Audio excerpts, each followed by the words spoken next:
We stand at a very critical juncture in the history of our nation. Once again, most Zimbabweans are going through a period of debilitating poverty and misery. The majority cannot afford the basic necessities of life.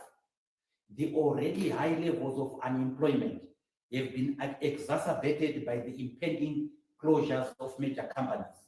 Traditional big employers like OK Bazaars, N. Richard, and Triangle are experiencing big problems and are already seriously downsizing.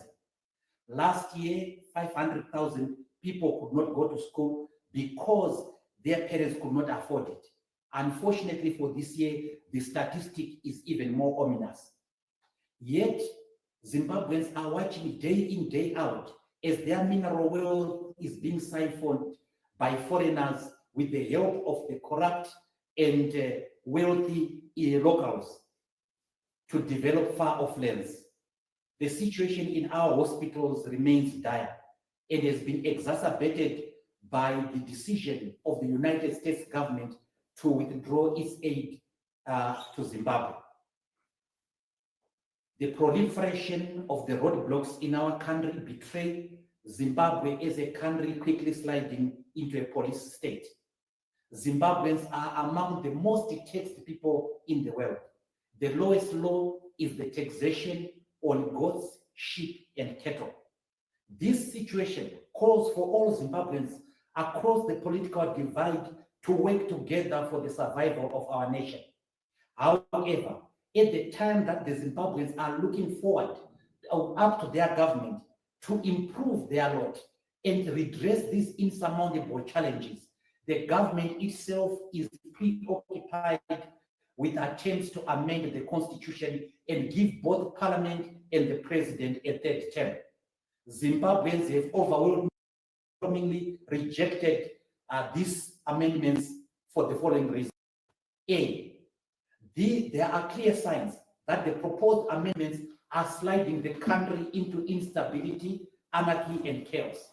B, the amendments go against the very democratic principles enshrined into our constitution that was enacted and overwhelmingly voted for by our people in 2013. C, the proposed amendments are basically self-serving. Members of the executive and parliament who are enjoying power and privilege want to extend their terms of office solely to benefit themselves. D, the proposed amendments will exacerbate Zimbabwe's international isolation. This means that the current situation where Zimbabwe has no access to international credit and international markets has worsened. The president himself, which is E, at both international and national forums, pledged to respect the constitution and especially the term limit clause. He is being made to go against his word, thus sliding Zimbabwe back into international ignominy. We call upon all Zimbabweans to close ranks, irrespective of their political differences, and prevent the impending national disaster. All political parties, churches, civil society organizations, students, workers, and war veterans must come together and prevent this national catastrophe. We are happy so far at the stance taken by the church, civil society, war veterans, and most politicians within and without government to boldly speak against the desecration of our constitution. Full national discourse should be allowed on this issue.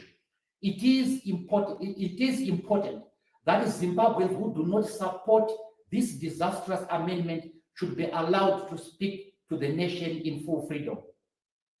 The process of amending the constitution will involve